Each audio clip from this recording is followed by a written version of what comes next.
মন্ত্রী পরিষদ বিভাগে একনেক বৈঠক নিয়ে বিস্তারিত জানাতে সচিবালয় থেকে সরাসরি যোগ দিচ্ছেন সহকর্মী সিফাত শাহরিয়ার।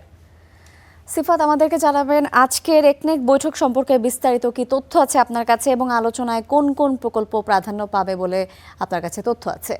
একেবারে হালনাগাদ তথ্যই আছে। বৈঠক কিংবা ইতিমধ্যে শেষ হয়েছে। একনেক সভা ১২টি প্রকল্পর পর্যালোচনা হয়েছিল। তার মধ্যে 10টি প্রকল্প এবারের চতুর্থ যেটি নতুন সরকারের একনেক সভা, সেখানে অনুমোদন দেওয়া হয়েছে। ৩,৮৯০ কোটি টাকার এই 10টি প্রকল্প, যার মধ্যে সবচেয়ে আলোচনায় যেটি ছিল চীনা অর্থনৈতিক অঞ্চল তৈরি করার চট্টগ্রামের আনোয়ারায়, সেটি অনুমোদন পায়নি। এবং সেই সাথে আরেকটি প্রকল্প যেটি রয়েছে যশোরের একটি প্রকল্প ছিল, সেটি অনুমোদন পায়নি। বাকি 10টি প্রকল্প অনুমোদন পেয়েছে।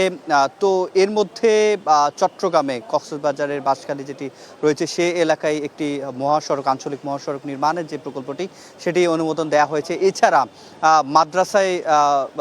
মাদ্রাসার 2টা প্রকল্প রয়েছিল শিক্ষা মন্ত্রণালয়ের অধীনেই, সেই 2টি প্রকল্প অনুমোদন পেয়েছে।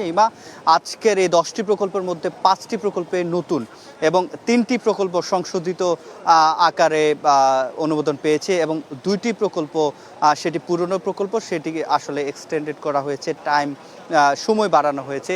তো এরকম 10টি প্রকল্প অনুমোদন পেয়েছে, যার মধ্যে সবচেয়ে বড় প্রকল্প যেটি আঞ্চলিক মহাসড়ক কক্সবাজারের যে প্রকল্পটি, সেটি। তবে যদিও এখন পর্যন্ত আনুষ্ঠানিকভাবে একটি সভা নিয়ে কোনো ব্রিফিং করা হয়নি, তবে আমরা বিভিন্ন সূত্র থেকে মন্ত্রিপরিষদ বিভাগের বিভিন্ন বরাতে ঊর্ধ্বতন কর্মকর্তাদের থেকে এই তথ্যগুলো জানতে পেরেছি। পরিকল্পনা কমিশন থেকে আমরা নিশ্চিত হয়েছি যে এবারের সরকারের যে চতুর্থ এই একটি সভাটি বেশ গুরুত্বপূর্ণ ছিল। এই জন্যই বাজেট দিতে যাচ্ছে। বাজেট অধিবেশন ইতিমধ্যে শুরু হয়েছে। নতুন সরকার তার প্রথম বাজেট দিবে, এবং এই চতুর্থ যে একনেক সভাটি রয়েছে, সেখানেই এতগুলো প্রকল্প একসাথে অনুমোদন পেয়েছে। তবে চীনের অর্থনৈতিক অঞ্চল যেটি আনোয়ারায় হওয়ার কথা ছিল, সেটি এখন পর্যন্ত সরকার পর্যালোচনায় রাখছেন।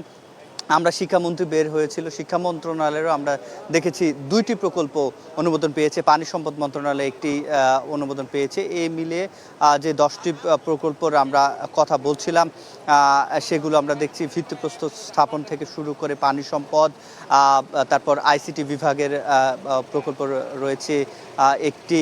তো এই প্রকল্পগুলো বাস্তবায়নের জন্য যেহেতু একনেক সবাই এটি আসলে পেশ হয়ে গেছে এবং অনুমোদনও দেওয়া হয়েছে, সেটি নিশ্চয়ই এগুলোর যে কার্যক্রম সেটি শুরু হয়ে যাবে। সেটি বলছিলাম, সবচেয়ে বেশি শিক্ষা মন্ত্রণালয়ে 2টি প্রকল্প তা এখানে অনুমোদন দেওয়া হয়েছে। এবং এরপরে আজকে বাজেট অধিবেশনে যোগ দেওয়ার জন্য প্রধানমন্ত্রী এখান থেকে যাবেন। তো আনুষ্ঠানিক ব্রিফিং অর্থমন্ত্রী কিংবা পরিকল্পনা মন্ত্রণালয় থেকে যদি করে থাকেন, সেক্ষেত্রে আমরা আরও বেশি বিস্তারিত আসলে আনুষ্ঠানিকভাবেও জানাতে পারবো। তো এই ছিল আমার কাছে যে সচিবালয় আজকের নতুন সরকারের চতুর্থ একনেক সভার সবশেষ তথ্য। সিফাত, আপনাকে অসংখ্য ধন্যবাদ।